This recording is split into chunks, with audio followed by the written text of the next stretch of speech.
Listo, ahí está. Bueno, perfecto. Bueno, la clase pasada empezamos con la unidad 13, que es la parte de derecho colectivo. Habíamos visto el contenido del derecho colectivo y los sujetos del derecho colectivo. Dentro de los sujetos teníamos a las cámaras de empresarios y a las asociaciones profesionales o sindicales de trabajadores, que son los principales actores de este ámbito del derecho, ¿sí? El derecho colectivo, dijimos que entonces regulaba la organización y la vida de las organizaciones y también los convenios colectivos y los conflictos colectivos. Hoy vamos a continuar con esta parte de la organización y vida interna de las asociaciones sindicales, ¿sí? Pero ya hablando directamente en esta segunda parte de la tutela sindical sobre todo y cuáles son las garantías o la estabilidad que tienen los representantes sindicales. Creo que, o sea, toda la parte anterior es muy útil para que entiendan cómo funciona el sistema, pero en la práctica, lo que ustedes, si están trabajando dentro de alguna empresa, van a palpar o la realidad que les va a tocar de cerca es la de los delegados del personal, los representantes sindicales, ¿sí? Estos son los que tienen interacción directa con el empleador que el día de mañana contratará sus servicios profesionales. Por eso, muchas de las consultas que pueden llegar a recibir en la práctica van a referirse a estas cuestiones, ¿sí? Es muy importante que tengan bien presente cuáles son, digamos, hasta dónde puede avanzar el empleador y no cuando hay frente al empleador un representante sindical, ¿sí? Y saber las consecuencias de este accionar. A ver, ahí tengo, me fui. ¿Creen que vuelva atrás?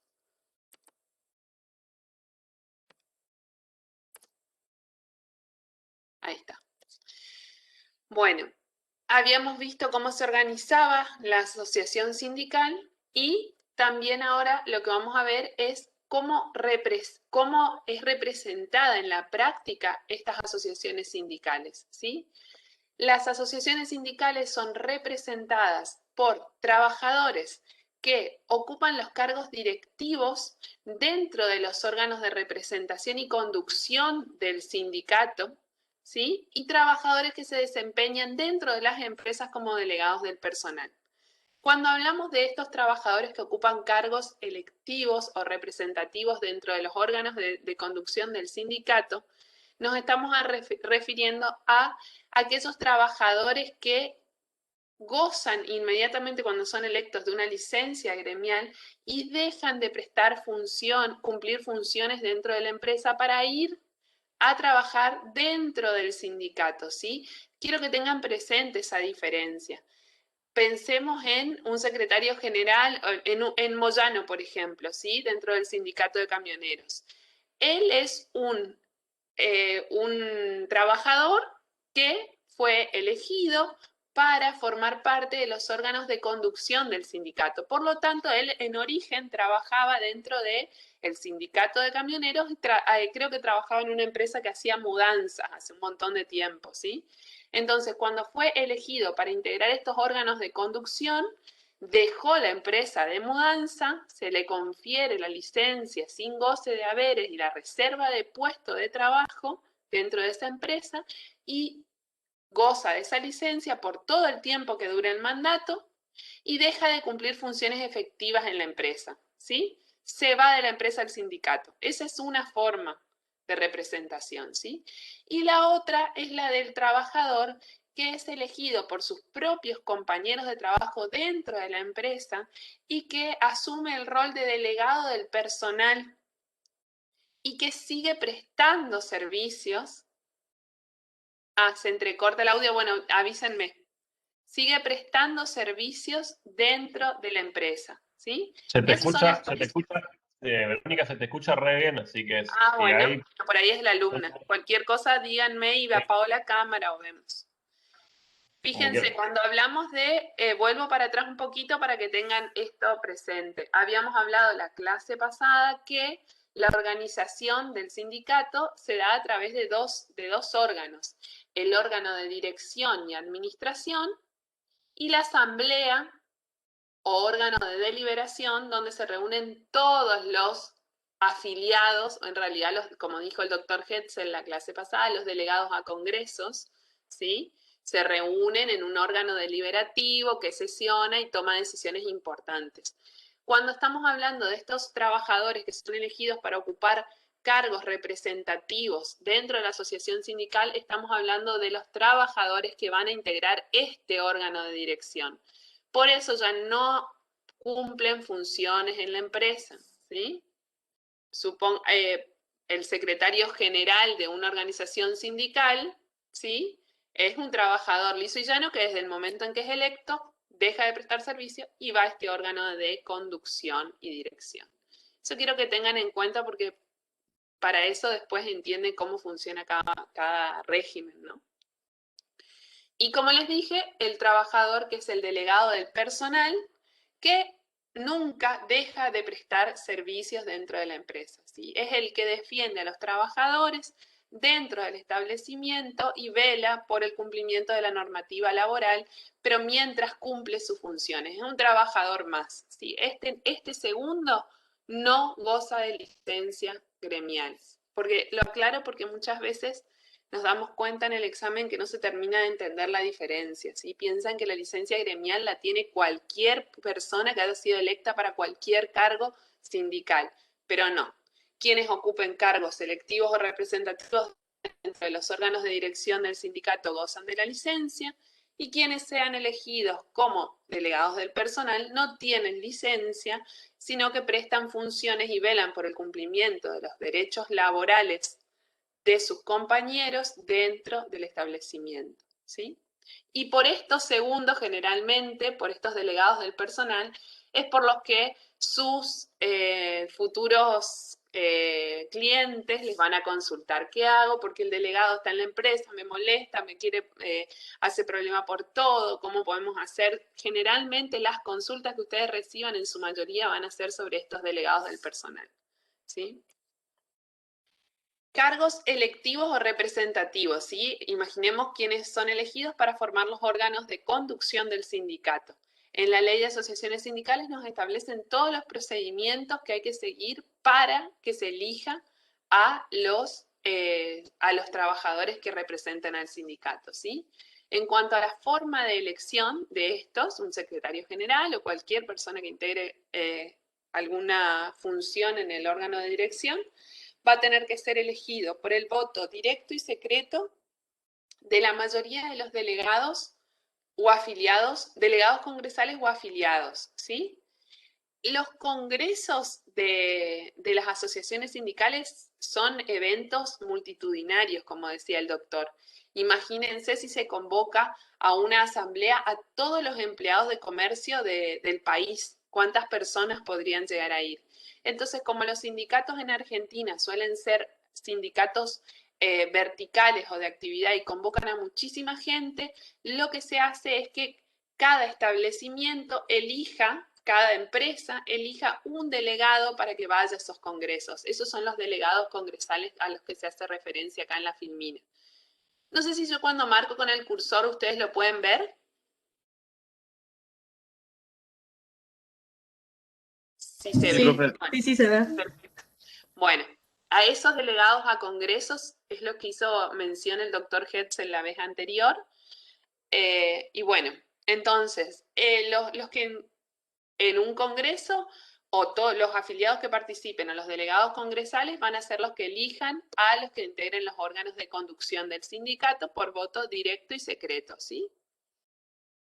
Después tenemos que los requisitos para postularse, ¿cuáles son? Ser mayor de edad, de 18 años, ¿sí? No tener inhibiciones civiles ni penales y estar afiliado al sindicato 2 años antes de la elección. Se pide un mínimo de afiliación al sindicato porque se supone que tiene que conocer, quien sea electo para un cargo representativo, la realidad del sindicato para poder actuar luego en el órgano de conducción. El mandato es de 4 años y son reelegibles, no hay ningún tipo de coto para la reelección de estos representantes. Fíjense, nuestros los máximos exponentes, como puede ser un Moyano, cuántos años ya permanece en el cargo, ¿sí? Son reelegibles indefinidamente, que es algo que se le puede cuestionar, pero la ley lo prevé así, digamos. Como les dije, estos candidatos electos son los que tienen la licencia gremial. De manera inmediata, cuando son elegidos por voto directo y secreto de los afiliados o delegados de Congreso, dejan de prestar servicio en el establecimiento al que pertenecían y se van a trabajar o prestar servicios ya dentro de la asociación sindical. El contrato de trabajo en este caso se suspende, ¿sí? Y el empleador le tiene que conferir una licencia automática sin goce de haberes por todo el tiempo que perdure el mandato sindical, ¿sí? Entonces tiene licencia, como fíjense cuál es la característica de esta licencia, que es automática y sin goce de haberes y computable a los efectos de la antigüedad. ¿Qué quiere decir? Que si termina el mandato de esa persona y se reincorpora a la empresa, todo ese tiempo que estuvo prestando servicios para el sindicato se considera tiempo de trabajo a los fines de la liquidación de cualquier indemnización o los conceptos laborales en general, ¿sí? Vacaciones, indemnizaciones, ¿sí? Por eso es computable a los efectos de la antigüedad, el tiempo que gocen de la licencia. Otra aclaración, dejan de percibir la remuneración, ¿sí? Es una licencia sin goce de haberes. Comienzan a percibir una compensación económica por parte de la asociación sindical en la que cumplen funciones, ¿sí? Esto es para que, ¿se acuerdan que cuando vimos la clase pasada que el empleador no debía interferir en la vida de la asociación sindical ni tener ningún tipo, o sea, que no tenga ningún condicionamiento a la asociación sindical? Por eso se prohíbe que se pague el sueldo y ya la que va a hacer el pago de una compensación económica, ya no remuneración, es la asociación sindical. En la práctica, muchas veces se da que la empresa continúa abonándole al secretario general del sindicato o algo, le continúa abonando la remuneración, pero eso es una práctica que, como vamos a ver más adelante, puede ser catalogada como una práctica antisindical, porque se cree que de alguna manera si el empleador le sigue abonando remuneración, aunque no debiera, lo puede coartar en su libertad de acción y demás, ¿sí? Es una interferencia que no debería ocurrir y que en la práctica sabemos que muchas veces ocurre que el empleador continúa pagando. Pero por ley debería dejar de percibir remuneración y pasar a percibir una compensación por parte de la asociación sindical. Y como no hay remuneración, tampoco hay aportes y contribuciones a la seguridad social. Entonces, quien debe hacerse cargo de abonar estos aportes y contribuciones desde que es elegido es la propia asociación sindical, ¿sí? Esto también es importante. Durante la licencia, el empleador debe reservarle el puesto de trabajo por toda la duración del mandato. ¿Y qué pasa cuando termina la licencia? Tiene que acoger a ese trabajador dentro de los 30 días de que termina de trabajar en el sindicato, de prestar servicios en el sindicato, para que se reincorpore a prestar servicios en la empresa. Le debe restablecer el puesto que había reservado, ¿sí? Y también esto, si se niega a reincorporarlo, puede ser considerado una práctica antisindical o desleal por parte del empleador, ¿sí? El trabajador se va a reincorporar con la misma categoría que poseía antes de tomar la licencia. Generalmente no sé cuán frecuente es que vuelva una persona que estaba en un cargo de conducción sindical por estas irregularidades a veces que uno ve que durante el ejercicio de sus funciones suelen enriquecerse o tener otros negocios. Dudo que un Moyano vuelva a trabajar para la empresa de mudanza, digamos. Pero bueno, la ley lo prevé así, ¿sí? Y la estabilidad, van a tener estabilidad en el puesto por un año desde su reincorporación, ¿sí? Una vez que vuelven, no se lo puede, ahora vamos a ver en qué consiste esta estabilidad, pero no se lo puede despedir, suspender ni modificar las condiciones del contrato por un año desde la reincorporación. Y por otro lado, como les dije hoy, teníamos a esta representación sindical dentro de la empresa, que puede verse plasmada a través de delegados del personal, ¿sí? Son esos trabajadores que fueron elegidos por sus propios compañeros para que los representen en la empresa. Y si hay muchas, es una empresa con mucho plantel de trabajadores, pueden organizarse los delegados electos, porque la cantidad de delegados que tenga un establecimiento depende del número de trabajadores que en él existan. Entonces, pueden organizarse como comisiones internas, ¿sí? Y tomar decisiones según lo prevé el estatuto de la asociación sindical, ¿sí? De manera colegiada, cuando hay más de un representante sindical dentro de la empresa. ¿Cuál es la función de estos trabajadores? Van a representar a los trabajadores, ¿sí? A los empleados del establecimiento en el que prestan servicios, frente al sindicato, ¿sí? Van a hacer ese nexo entre el empleado y el sindicato, entre el empleado y el empleador, ¿sí? Cuando haya un conflicto o alguna cuestión a resolver, va a ir el delegado a plantear el conflicto, ¿sí? Y también van a representar a estos trabajadores frente a la autoridad administrativa, que es el Ministerio o Dirección Provincial del Trabajo, ¿sí? Cuando haya algún conflicto, pueden ir en la propia asociación sindical y representar a estos trabajadores, los delegados, y representar a sus compañeros. Y son la cabeza del sindicato dentro de la empresa, frente al empleador y al trabajador, a los trabajadores. Y esas son las funciones de representación que cumplen. ¿Cómo se eligen a estos delegados? Por voto directo y secreto de los trabajadores cuya representación deban ejercer. La votación se tiene que realizar en lugar y horas de trabajo, ¿sí? El día que se eligen a los delegados, en la propia empresa se colocan las urnas y se realiza ahí la votación. ¿Quiénes votan? Los afiliados al sindicato y los no afiliados también pueden votar, ¿sí? De todos los trabajadores que presten servicios en la empresa. Los requisitos para ser delegado: va a tener que ser mayor de 18 años, estar afiliado a la asociación sindical.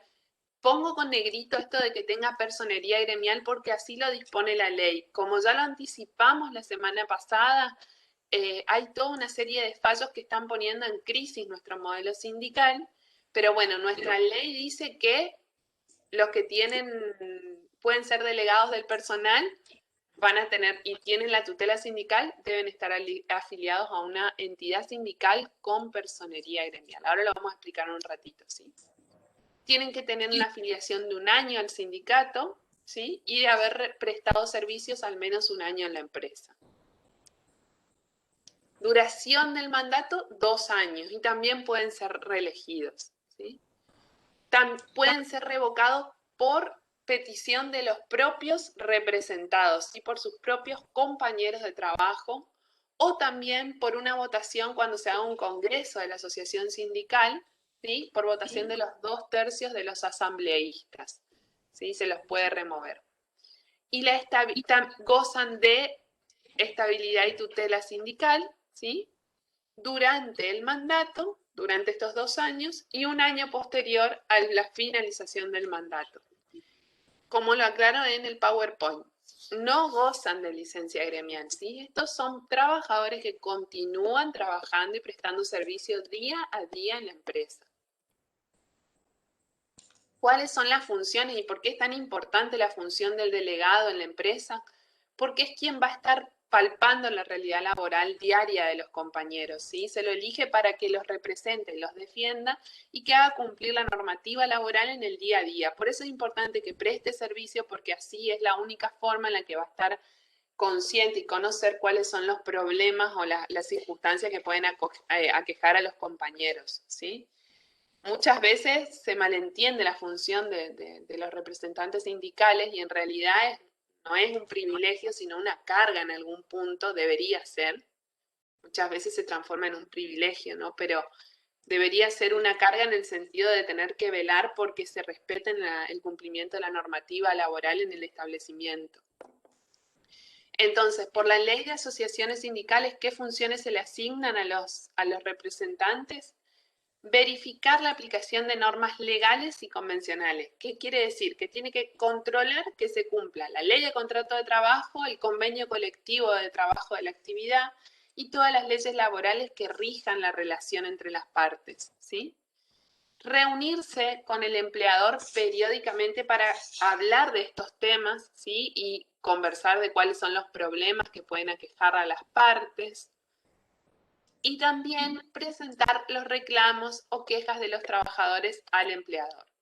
Esta es una simple enumeración enunciativa, así como dice en la Filmina, no es taxativa. Hay otras funciones que puede cumplir que no están expresamente enumeradas, pero tienen que estar dentro del marco de, digamos, el objeto de su designación, para qué fueron elegidos, ¿sí?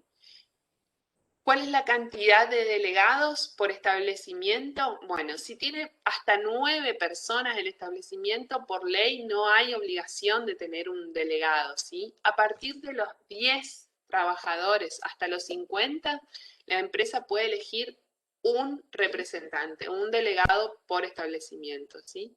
Si la empresa tiene 100 trabajadores, hasta 100, de 50 a 100, dice, ya va a haber dentro de esos primeros 100 trabajadores 2 delegados. Y en adelante, por cada 100 trabajadores que tenga la empresa, va a tener un delegado por cada 100 trabajadores, digamos. Entonces sería una empresa que tenga 200 trabajadores, va a tener 3 delegados de personal conforme la aplicación de este principio, ¿sí? 2 que le corresponden a los primeros 100 empleados y 1 por cada 100 más que acredite tener efectivamente prestando servicios.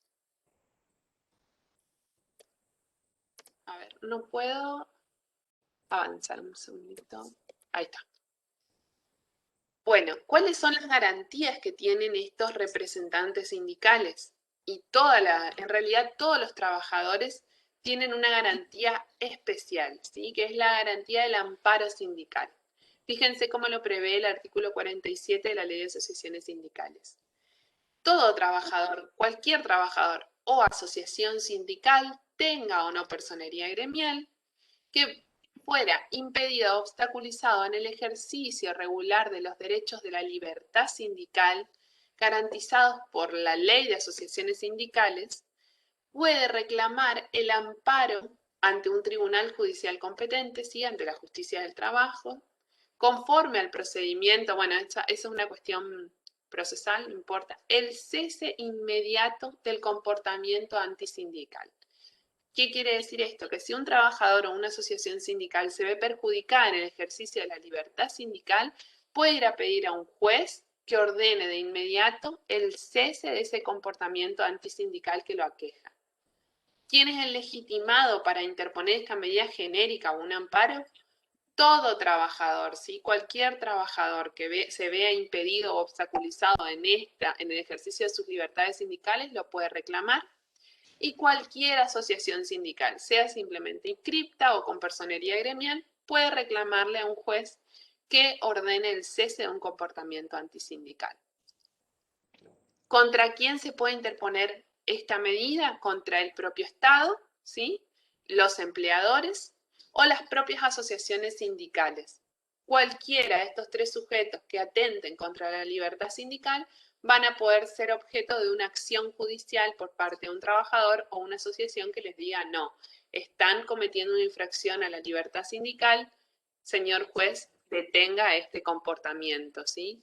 Se tutela a nivel general y no solo con la ley de asociaciones sindicales, sino con los convenios de la OIT, ¿sí? Que decíamos que eran también fuente del derecho laboral, se tutela fuertemente la libertad sindical. Entonces, por eso la ley introdujo esta primera previsión genérica que ampara a cualquier trabajador y a cualquier asociación sindical. Aclarado esto, que es una protección o un paraguas protector amplio, ese primer artículo, el 47, vamos a entrar ahora sí a lo que es puntualmente la tutela sindical, ¿sí? Cuando hablamos de tutela sindical estamos haciendo mención a una protección especial que le brinda la Ley de Asociaciones Sindicales a aquellas personas que hayan sido elegidas como delegados de personal o que ocupen estos cargos representativos en las asociaciones sindicales, ¿sí? ¿Y en qué consiste? En que desde el momento en el que se postulan a un cargo de representación sindical y por todo el tiempo que dure el mandato, si es que ganan la elección a la que se postulan, no se les pueden modificar las condiciones de trabajo, aplicar suspensiones, ¿sí? ¿Se acuerdan que cuando un trabajador comete una infracción, el empleador por la potestad disciplinaria lo puede suspender de sus funciones? Bueno, en este caso no se le puede aplicar sin hacer un proceso previo, ¿eh? No quiere decir que tengan piedra libre para cometer infracciones los delegados del personal, ¿no? Pero bueno, entonces, esta tutela consiste en que el empleador no va a poder modificarle las condiciones de trabajo al empleado, suspenderlo, ni despedirlo, ¿sí? Sin realizar un previo desafuero, ¿sí? Hay un paraguas protector. ¿Por qué? Porque se cree que sería muy fácil o dejar desprotegido al delegado del personal o al representante sindical si no se le diera esta mínima garantía, porque a la primera de cambio que hiciera alguna protesta por algún derecho avasallado de algún compañero, el empleador como represalia lo podría modificar, cambiar de establecimiento, despedir, suspender, y si no tuviera esta garantía, no se verían concretados o reflejados en la práctica estos derechos que le corresponden como defender, digamos, los derechos sindicales. ¿Cuál es el fundamento de base de esta previsión? La propia Constitución en su 14 bis, que dice, en el artículo 14 bis, que dice que los representantes gremiales van a tener las garantías necesarias para cumplir la gestión sindical y van a tener la garantía de estabilidad en su empleo.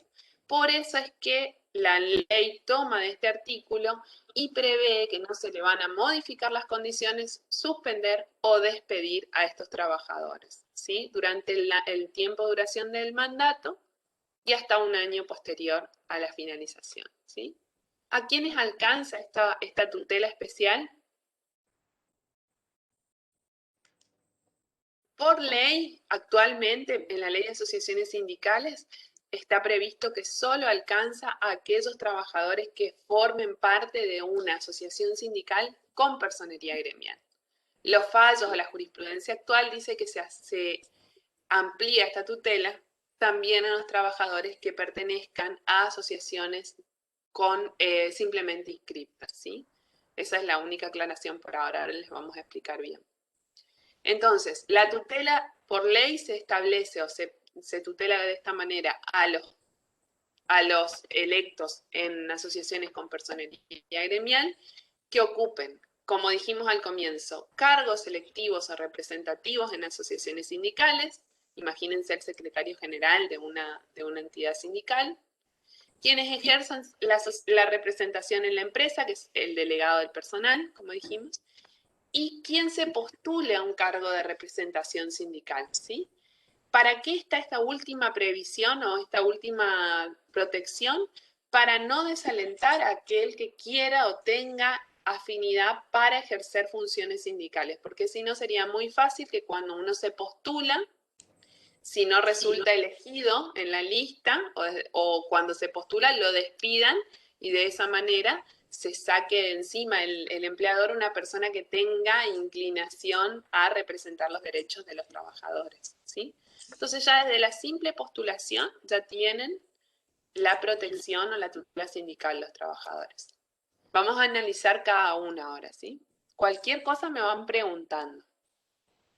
Dijimos que esta tutela, para los 3 supuestos que mencioné, consiste en lo mismo. No se los puede despedir, suspender, ni modificar las condiciones de trabajo a estos empleados.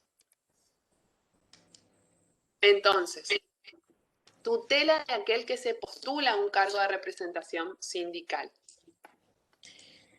El trabajador que se postula a un cargo de representación sindical de una asociación con personería gremial, repito, no puede ser despedido, suspendido, ni modificada las condiciones de trabajo, ¿sí? Salvo, dice acá, miren este salvo, que medie resolución judicial que lo excluya de la tutela. Ahora vamos a retomar esto al final, ¿sí? ¿Desde qué momento tiene la protección este empleado que se quiso postular a un cargo de la asociación sindical? Desde el momento de la postulación y por 6 meses desde que se realizó la elección, ¿sí? perdón, desde la realización de la postulación. ¿Y cuándo se entiende que existe postulación? Cuando el sindicato le convoca al empleador cuáles son los candidatos para las elecciones de la asociación sindical.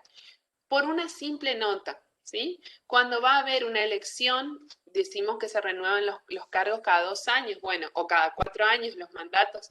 Entonces, cada 2 años en los sindicatos hay elecciones, ¿sí? Y en esas elecciones se van a elegir, según corresponda, delegados del personal y también los representantes que van a integrar los órganos de conducción del sindicato, ¿sí?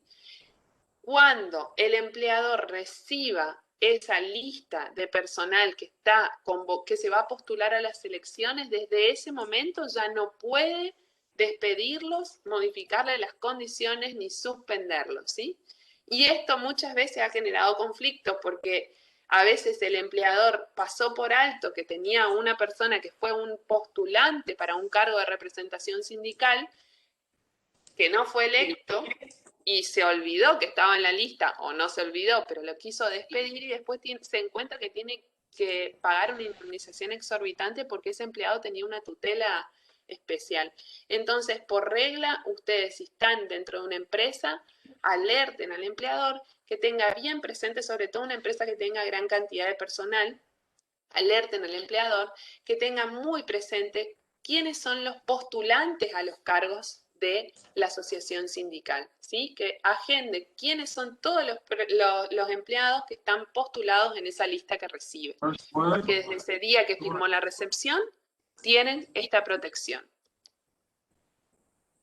Bueno, entonces, esa era para los cargos para las personas que se hayan postulado. Ahora, ¿qué pasa cuando esos que fueron postulados son elegidos? Bueno, van a tener también la tutela sindical por un periodo de tiempo más extenso, ¿sí?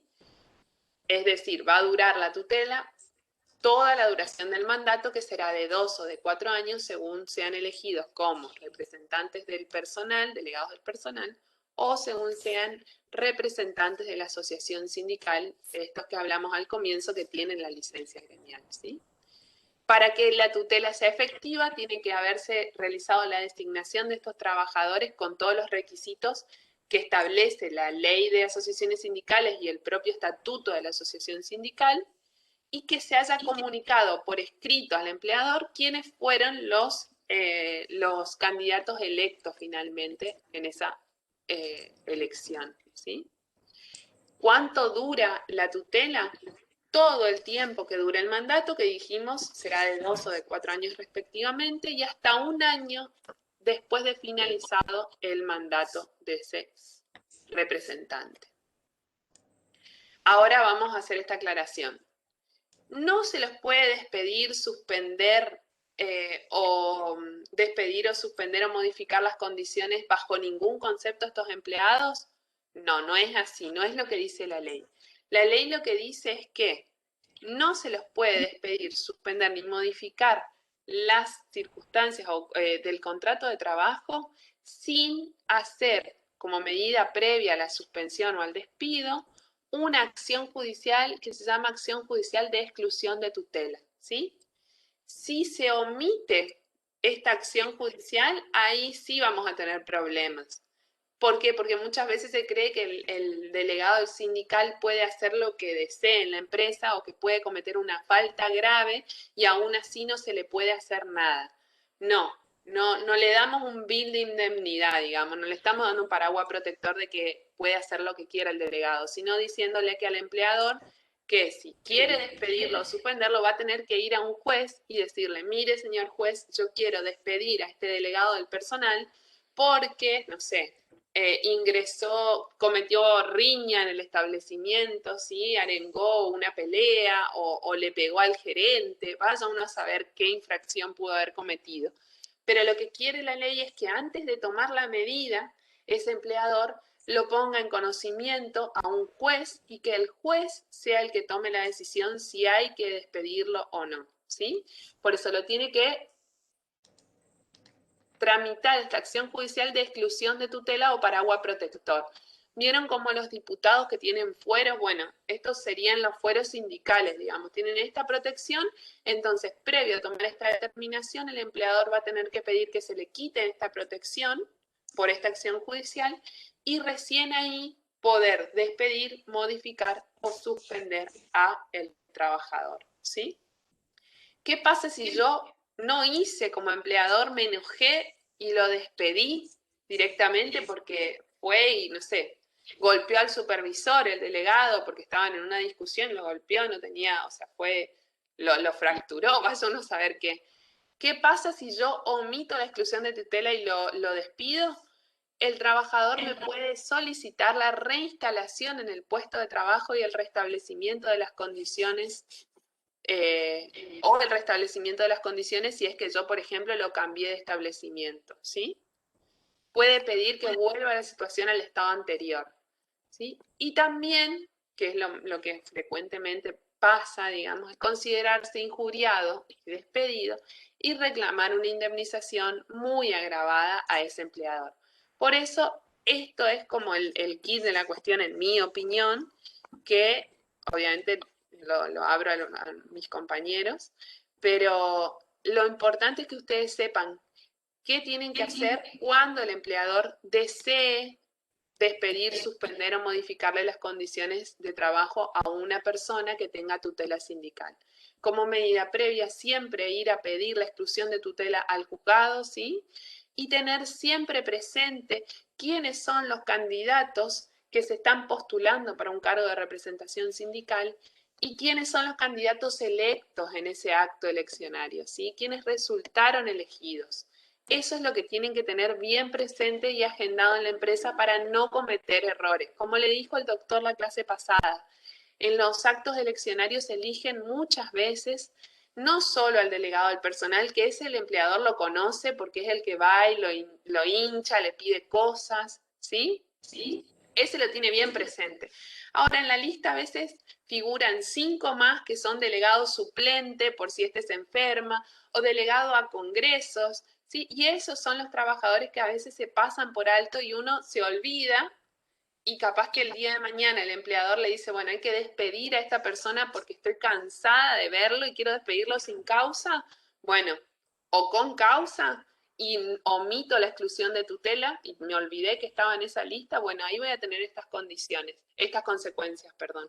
Que ese trabajador me va a poder pedir que lo reinstale en el puesto y le restablezca las condiciones de trabajo con todos los salarios caídos, o que le pague una indemnización muy abultada. Entonces, esto es muy importante en la práctica, a mi parecer, ¿no? Para pasar en limpio, ¿en qué consiste esta acción de reinstalación?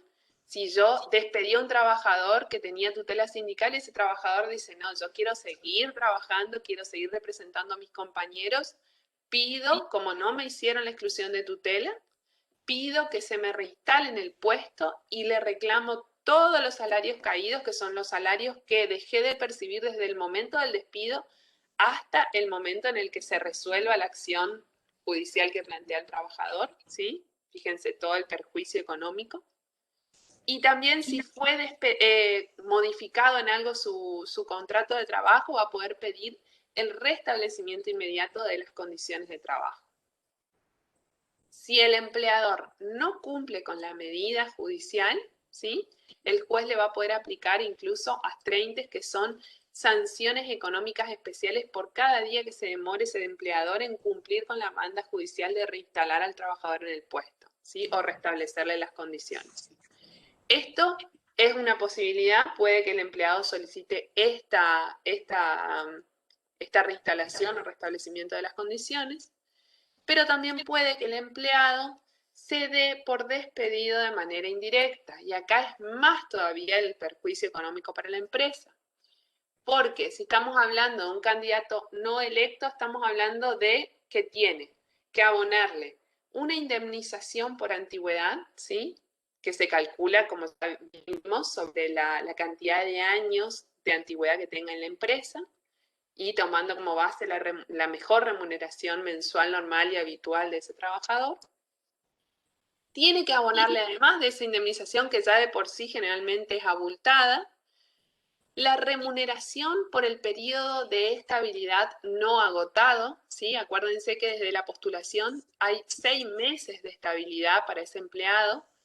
Poniéndolo en un ejemplo práctico, supongamos que el 17 de marzo se postuló esa persona para un cargo sindical y el empleador lo despide hoy, 17 de mayo, con causa o sin causa, pero sin haberle excluido la tutela, le va a tener que abonar los 4 meses, desde marzo sería abril, 17 de mayo, 2 meses recién tiene desde la postulación, le va a tener que abonar la indemnización por antigüedad y en el ejemplo que les doy, los 4 meses que faltan para agotar el periodo de estabilidad y a eso le vamos a adicionar 13 sueldos más, ¿sí? Porque es un año de remuneraciones. Sumen y se van a dar cuenta que son muy gravosas estas indemnizaciones y realmente los jueces laborales, si ven un supuesto de estos, aplican las previsiones de la ley, ¿sí? Porque, como decimos siempre, ante la duda lo que hay que preservar para todo nuestro sistema es la libertad sindical. Entonces, tengan presente qué consecuencias tiene despedir, suspender o modificar las condiciones de estos trabajadores sin quitar primero la tutela sindical. En el caso de los trabajadores que sean candidatos electos, ¿sí? Se postularon y ganaron en las elecciones del sindicato, les va a corresponder abonar a este empleador la indemnización por antigüedad, la remuneración que le hubiera correspondido durante el periodo, el tiempo faltante del mandato, que será de 2 o de 4 años según cada caso, como vimos al comienzo, y de nuevo un año de remuneración. Realmente indemnizaciones enormes hay que pagar. Por eso les recuerdo, tengan bien presentes todos los trabajadores que se postulen a cargos dentro del sindicato, ¿sí? Siempre. ¿Hasta acá quedó alguna duda de cómo funcionan las garantías y demás? Avanzá nomás, vale. Avanzó. Vero, avanzá nomás. Sí. Bueno, entonces, ¿qué obligaciones tiene el empleador para con los empleados, con el sindicato?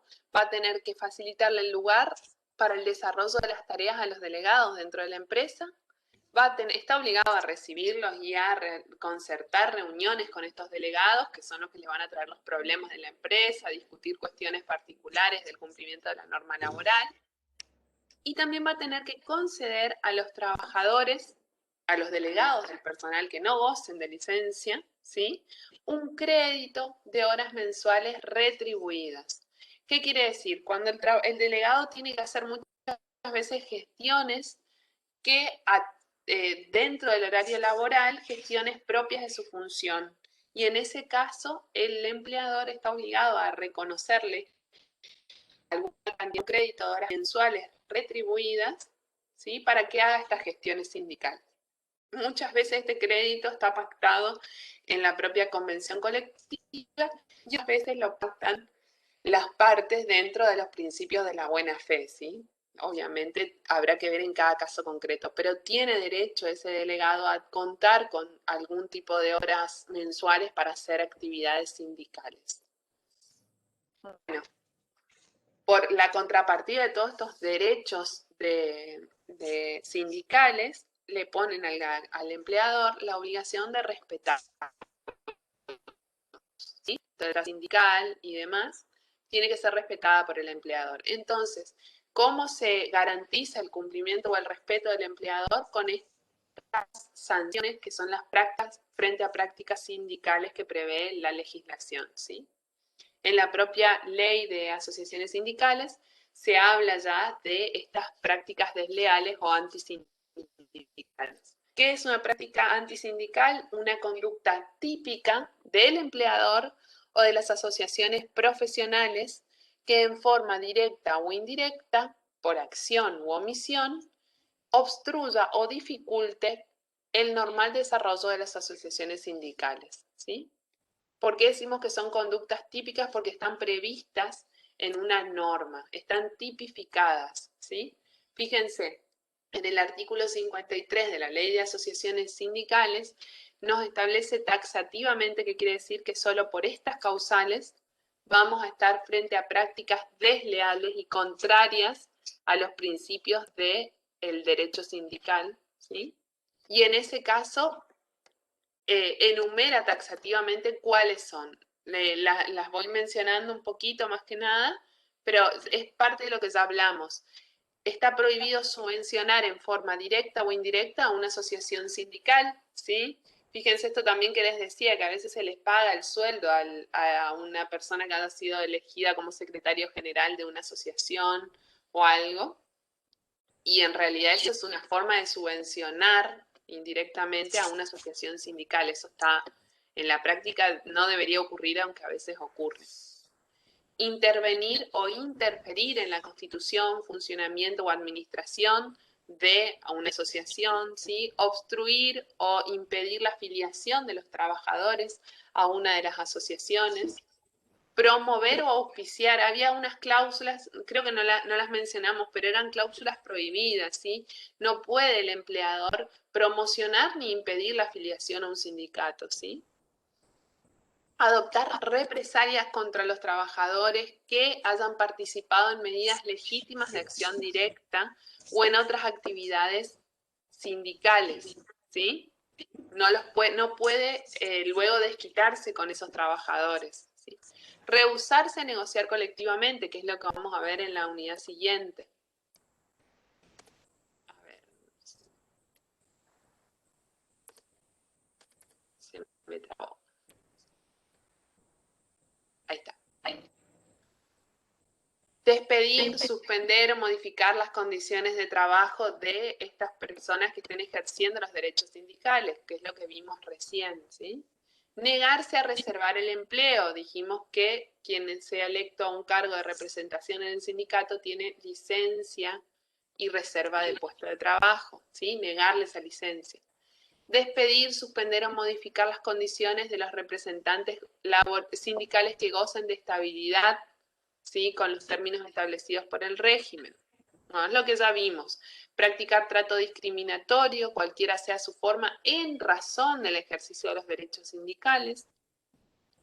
Negarse a suministrar la nómina del personal a los efectos de la elección de los delegados del mismo lugar de trabajo. ¿Y qué pasa si el empleador o a una asociación sindical comete alguna de estas prácticas desleales? El que fuera víctima o hubiera sufrido esta conducta va a poder promover una acción judicial, ¿sí? Y pedirle a un juez que cese inmediatamente esta conducta y que se le aplique una multa al infractor o al que cometió las conductas desleales. ¿Quiénes son los legitimados para promover esta acción? La asociación sindical o el trabajador, o en manera conjunta ambos, ¿sí? Uno u otro o en manera conjunta. Le pueden decir al juez: señor juez, ordene el cese de esta práctica desleal y multe a quien la cometió. Son sancionadas con multas administrativas, ¿sí? Está en el Pacto Federal del Trabajo, que es esta ley 25.212, están previstas las sanciones o las multas que se le puede aplicar al empleador. Incluso también se puede suspender, clausurar el establecimiento, llegado el caso.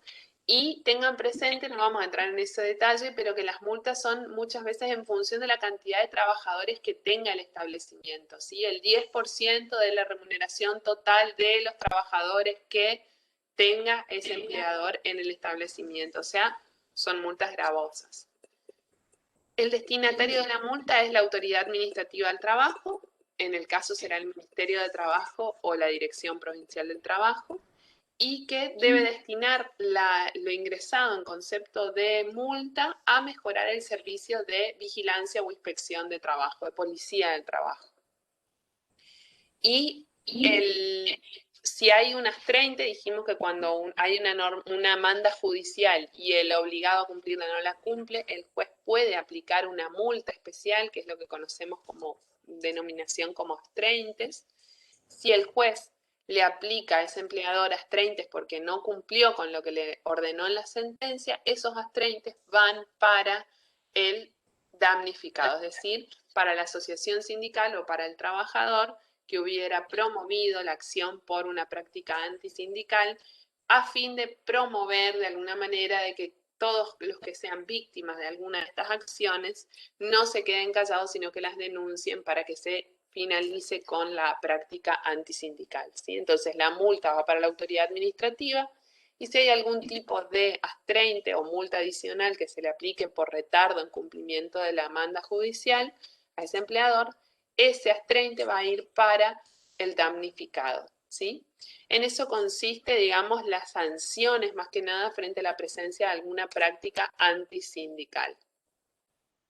Y ahora la doctora Pansardi les va a explicar un poquito por qué decimos que nuestro modelo sindical actual está en crisis, ¿sí? Que es lo que vinimos diciendo en las clases anteriores. No sé si hasta acá hubo alguna duda. Avancen, chicas, avancen. Avanzamos. Bueno, buenas tardes. Creo que no los había saludado. A ver, Sofi, Sí, no es que yo no quiero que los alumnos hagan preguntas, al contrario, quiero que hagan preguntas, pero para eso tenemos el chat, así que a medida que se van suscitando las inquietudes, tienen que volcarlas de inmediato al chat, así nosotros no vamos a preguntar más. ¿Entendieron? ¿Quieren preguntar algo? Ustedes ya son grandecitos, vamos a usar el chat para pedir lo que sea. No se inhiban en solicitar cualquier cosa, aunque les parezca que no sea tan importante. Lo importante para nosotros es que ustedes despejen todas las dudas y no se queden con ningún tipo de inseguridad en ninguno de los temas. Así que en el chat plantean lo que ustedes quieren que nosotros aclaremos y lo vamos a hacer. Pero no vamos a preguntar más, ya si tienen preguntas o si entendieron, nada, no vamos a preguntar más eso. Ustedes son los responsables de pedir las aclaraciones. Adelante. Perfecto, es muy enriquecedor muchas veces cuando se pregunta, porque a veces uno está diciendo algo y no se termina de entender o otro tiene la misma duda, no hay problema. Esta es la instancia de pregunta, en el examen ya no. El examen ya no hay ninguna posibilidad, pero acá sí, así que bueno, aprovechen. Seguimos. Doctora, tiene apagado el micrófono.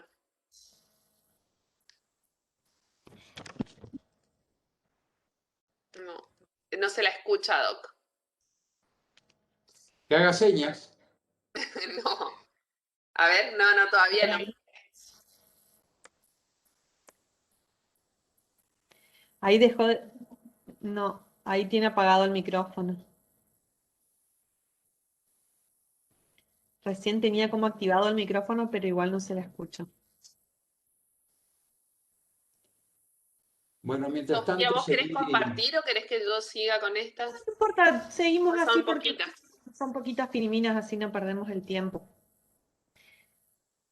Bueno, si se llega a activar el micrófono, Doc, le doy la palabra. Esto es un poquito lo que hablaba el otro día el doctor Hetzel, que cuando justamente, ¿se acuerdan cuando yo daba la distinción entre las asociaciones con personería gremial de las simplemente inscriptas? ¿Cuáles eran derechos exclusivos de unas y cuáles eran los compartidos entre ambas? Entonces nosotros ya desde un principio de la unidad le venimos diciendo que la Corte Suprema de Justicia de la Nación hizo una serie de cuestionamientos a lo que es el modelo sindical argentino y declaró la inconstitucionalidad de muchos de los artículos, sobre todo de aquellos que establecen derechos exclusivos para las asociaciones con personería gremial o que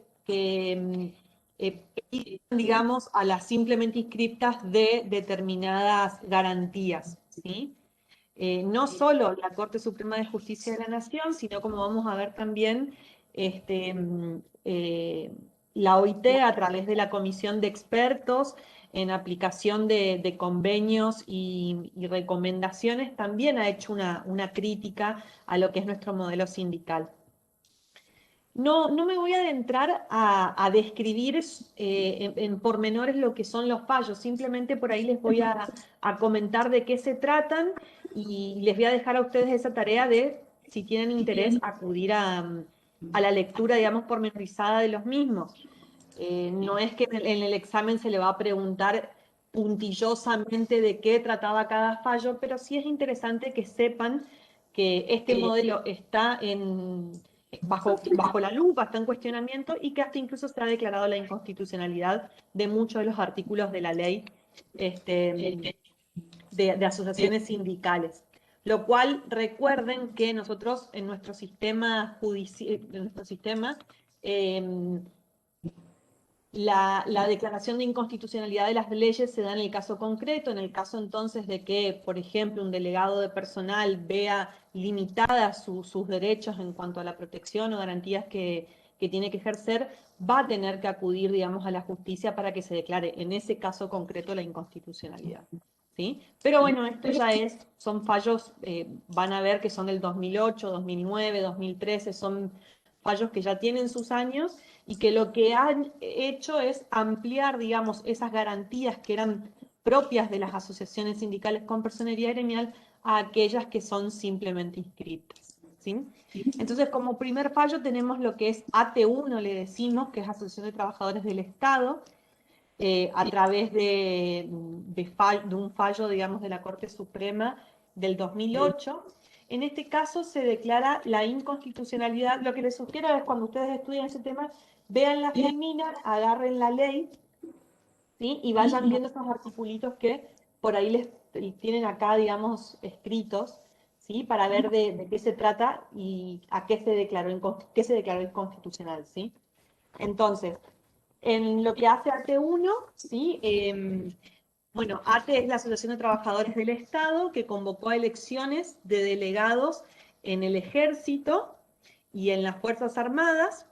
Frente a esta convocatoria a elecciones que hace ATE, se levanta otro sindicato, ¿sí? La Unión del Personal Civil de las Fuerzas Armadas, la denominada PECIFA, ¿sí? Donde se opone a la realización de estos comicios porque aducían que ellos eran los únicos que poseían este derecho de convocar a elecciones porque eran los que tenían la personería gremial, ¿sí? En esa oportunidad el ministerio le da la razón a PECIFA y bueno, y justamente en función de lo establecido en el artículo 40 y 41 que ahora vamos a ver, y finalmente el caso llega a la Corte Suprema y la Corte declara la inconstitucionalidad de estos dos artículos, que puntualmente prevén lo relativo a, que estuvo hablando Verónica, ¿sí? A lo que son los delegados de personal. Y donde justamente dice que para ejercer las funciones de delegado de personal o en las comisiones internas o organismos similares, dentro de los requisitos, el inciso A establecía que se debía estar afiliado a la respectiva asociación sindical con personería gremial y ser elegidos en comicios convocados por estas, ¿sí? Fíjense que un requisito para ser delegado de personal es estar afiliado a la asociación sindical con personería gremial y que esos comicios sean convocados por la asociación con personería gremial. Frente a esta situación, PECIFA, digamos, tenía la razón en función de que ellos eran los que tenían la personería en este ámbito. Y bueno, y finalmente llega a la Corte y la Corte dice que justamente son inconstitucionales estos artículos y simplemente hace extensiva, digamos, esta posibilidad a aquellas asociaciones simplemente inscritas. ¿Mm? Después, en lo que es el fallo Rossi, también un fallo que llega a la Corte Suprema de Justicia de la Nación en el 2009, ¿sí? Rossi Adriana era una empleada de las Fuerzas Armadas, a la cual sancionan, suspenden en sus tareas, ¿sí? Y le cambian, digamos, de tareas. Frente a esto, Rossi cuestiona esta medida y solicita que se deje sin efecto la misma en función de que ella era presidenta de la Asociación de Profesionales de la Salud del Hospital Naval, ¿sí? El denominado ProSana era el sindicato, ¿sí? Entonces, en este caso también justamente se cuestiona si era aplicable o no esta protección, esta tutela de la que habló Verónica a Rossi, en función de que ProSana era un sindicato de primer grado simplemente inscripto, ¿sí? No era el que tenía la personería gremial, nuevamente.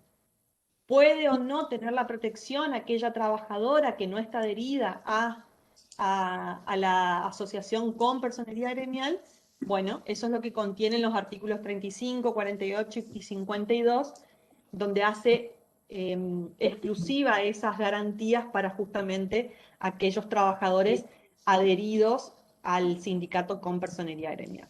Bueno, pues en este caso también la Corte Suprema de Justicia declara la inconstitucionalidad, en este caso de los artículos 35, 48 y 52. Y hace extensiva esta protección a esta trabajadora que era presidenta de esta asociación de primer grado simplemente inscrita. Y por último, en AT2, ¿sí? La Corte Suprema en el 2013 también declara la inconstitucionalidad en este caso del artículo 31, inciso A, ¿sí? Que justamente lo que hace es declarar exclusivo como derecho de una asociación con personería gremial la posibilidad, recuerdan, de defender intereses colectivos, ¿sí? Habla de intereses individuales y colectivos, pero en este caso lo que se estaba cuestionando era la representación de ATE en lo que hacía a los intereses colectivos. ¿Y qué pasó acá? ATE justamente invocaba un interés colectivo, el de los empleados, justamente en este caso era empleado de la Municipalidad de Salta, donde por un decreto se había dispuesto una rebaja salarial a los empleados, y entonces justamente invocando este interés colectivo reclama y solicita se deje sin efecto ese decreto, ¿sí?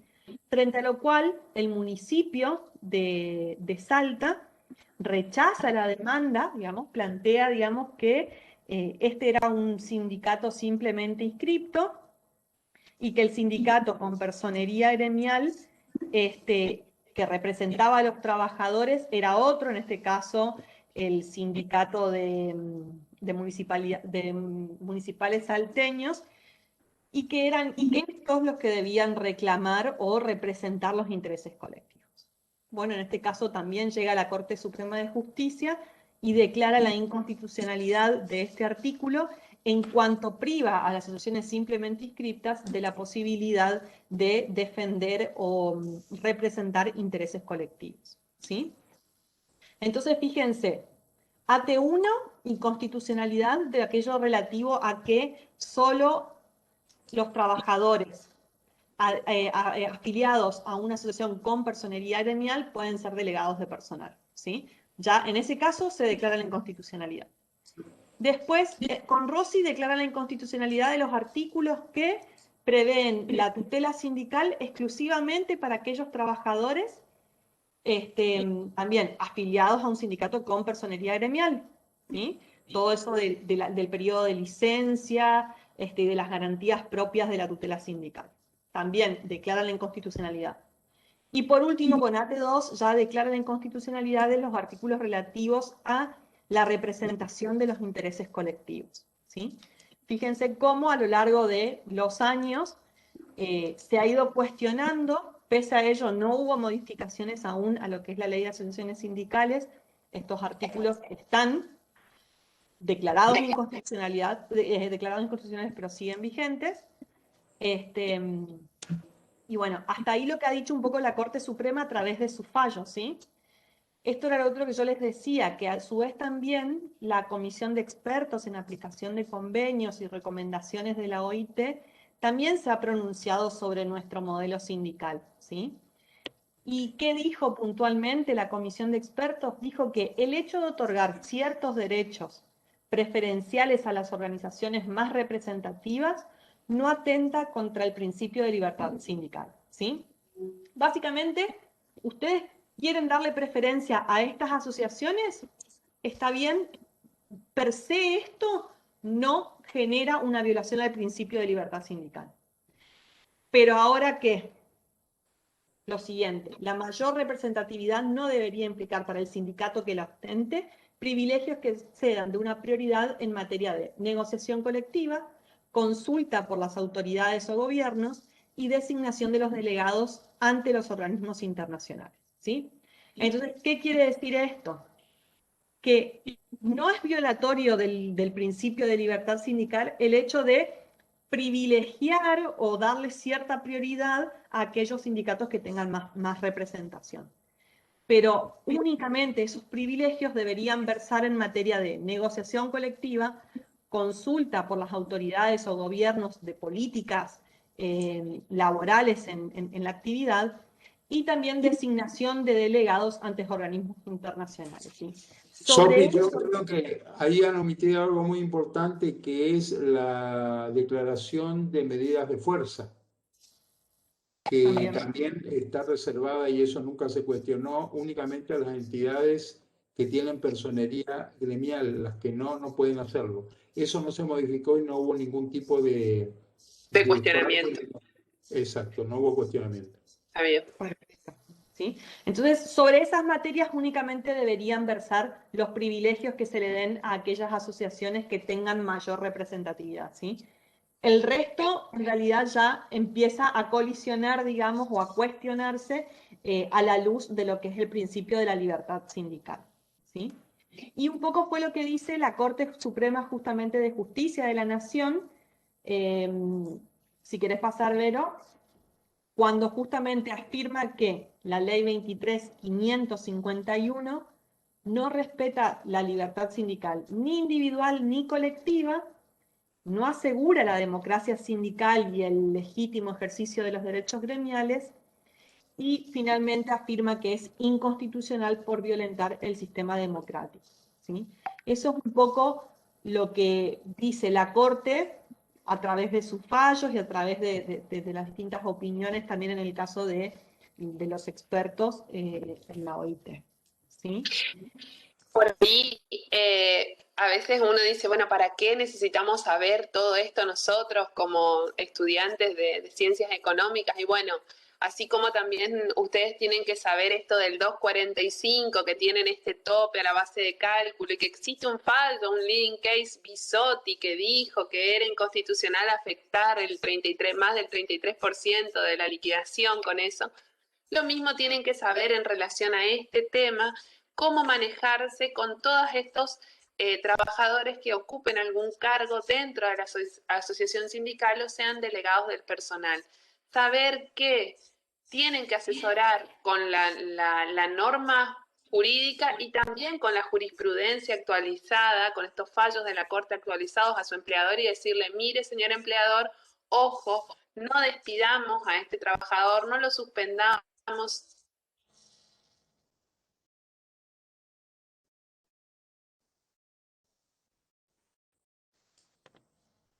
Hola, ¿se escucha? Se cortó el sonido. Se cortó en el caso de Vero.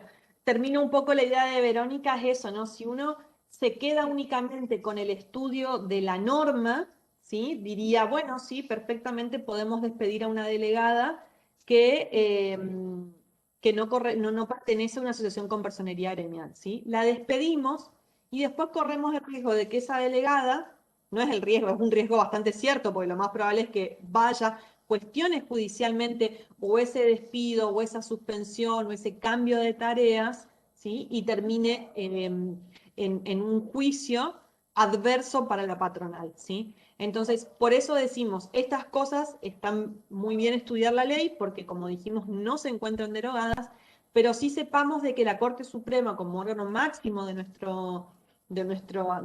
que es la justicia a nivel argentina, ya se ha pronunciado sobre la inconstitucionalidad, y los jueces inferiores, ¿sí? Las distintas cámaras, como así también los tribunales de primera instancia, van a sentenciar en este sentido, ¿sí? Entonces vamos a tener un fallo adverso, pese a que la ley se encuentre vigente y consagre justamente esas garantías exclusivamente para aquellas que tienen personería gremial, ¿sí? Por eso, de última, lo importante es estudiar la ley y tener estas alertas para que cuando tengamos el caso concreto digamos, pero yo me acuerdo que había un fallo que algo decía respecto de esto, mejor lo voy a ver, lo voy a leer, lo voy a estudiar, y en función de esto voy a asesorar, ¿sí? Porque si yo me voy únicamente con la ley, después igual la asesoría va a ser incompleta. ¿Mm?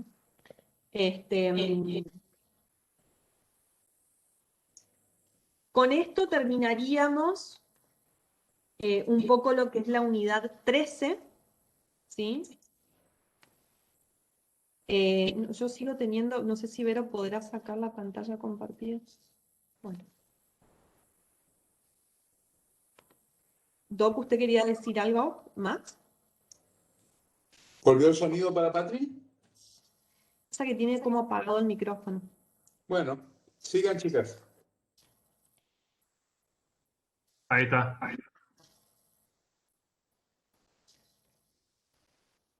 Ahí parece que salió Verónica, así que por eso se puso pantalla normal de vuelta. Pero Vero salió, mandó un mensaje que ya se reconecta. Sigan nomás. Bueno.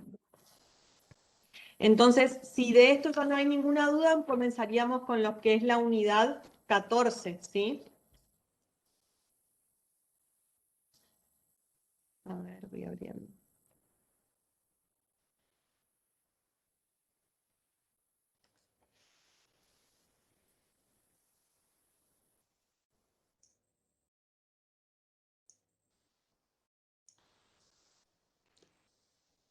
¿Quién sigue con la 14?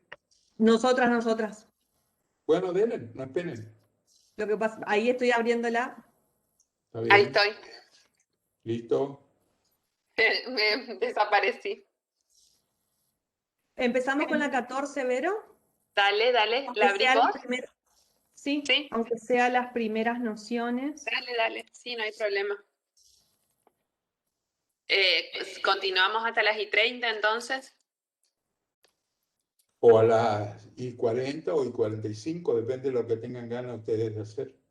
Sí, no, eso nos dice usted. Por ahí también los chicos si tienen otra materia o algo. Igual queda grabado para los que no alcanzan.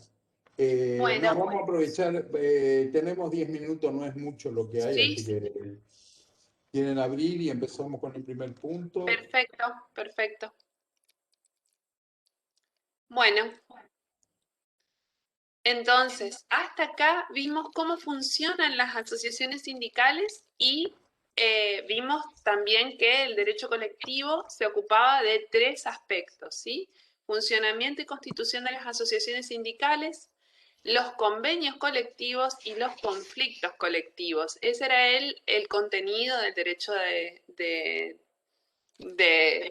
derecho colectivo. Entonces ahora lo que vamos a ver es las otras. Pero vamos a aclarar lo siguiente. Los convenios colectivos de trabajo lo estamos viendo de las primeras unidades.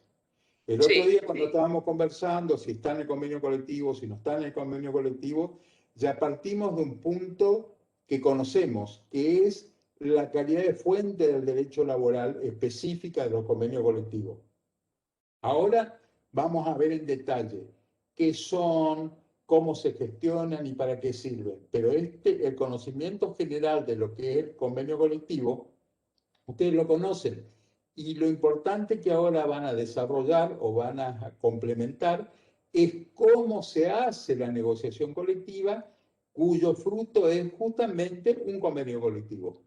Así que esto es complementario a lo que ya estuvimos viendo a lo largo de todas las otras unidades cada vez que hablamos de este tipo de institutos. Empiecen nomás.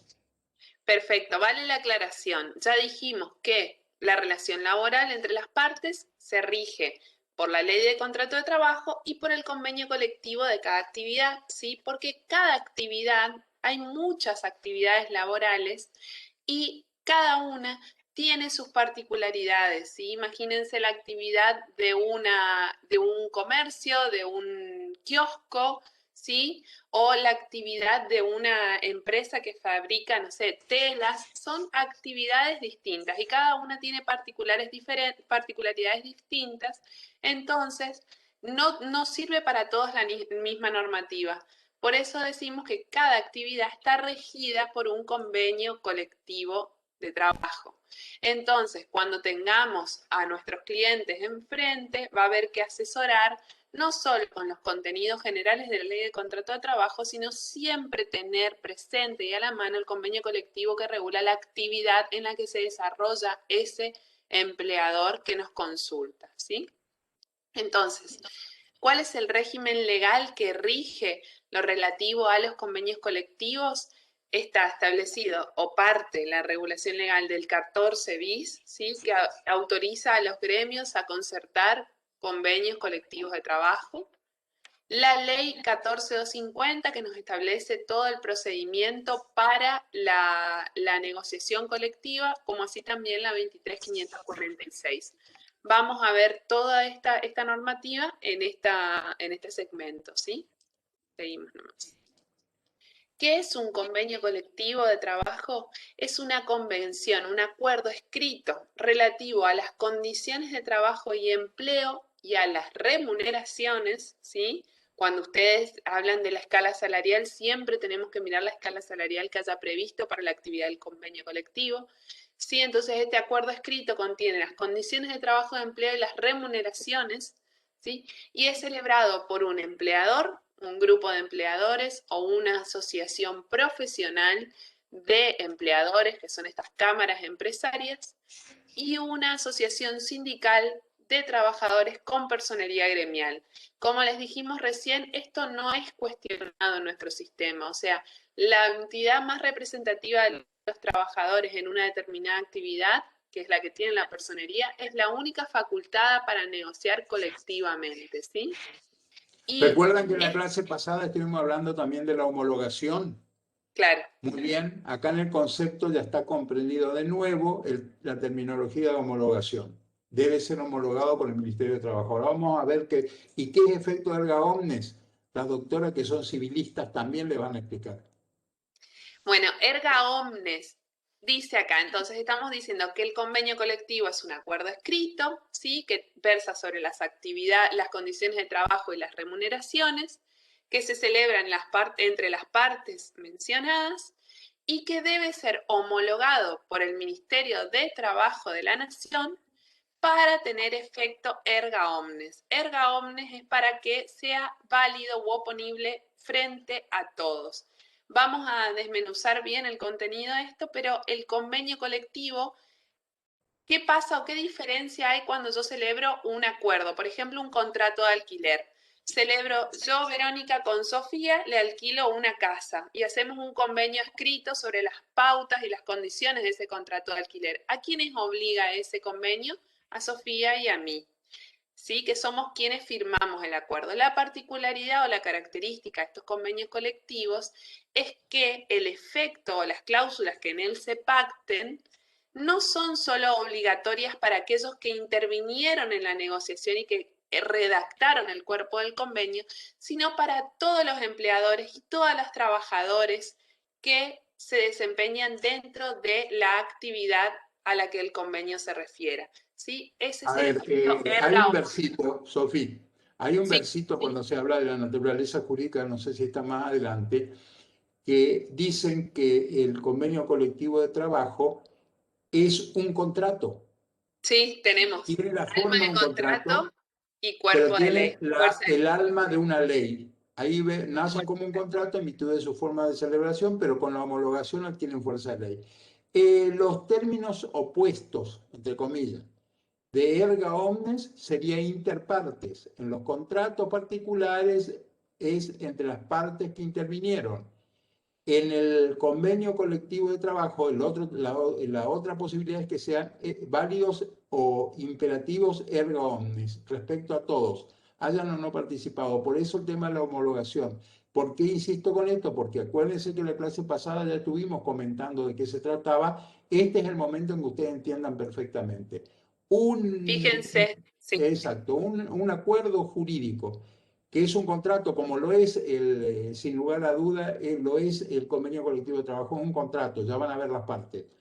Tiene validez no solamente entre los contratantes, sino una vez que está homologado por el Ministerio de Trabajo, tiene efectos respecto a todo el universo de trabajadores comprendidos en la actividad que ese convenio colectivo regula. En cambio, un contrato, como la doctora lo explicaba perfectamente, con un contrato de alquiler, tiene efectos interpartes. A los abogados nos encanta usar estos términos latinos, así que bueno, pero sepan que eso, erga omnes respecto a todos, no solo los que intervinieron, interparte solamente con respecto a aquella parte que participaron en la contratación. Seguí nomás, Sofi, no te interrumpo más, tenés 2 minutos. Sí, pero fíjense lo que dijimos. Fíjense, acá dice, nace como un contrato en virtud de la forma de celebración, las partes se reúnen, conversan y lo ponen por escrito, por lo tanto tiene el cuerpo de un contrato, podemos decir, pero con la homologación tiene la fuerza de una ley y es aplicable a todos. ¿Para quién es obligatorio? Para los que lo suscribieron y para los trabajadores y empleadores comprendidos en su ámbito de aplicación. ¿Qué quiere decir esto? Que el convenio colectivo de comercio, aunque haya sido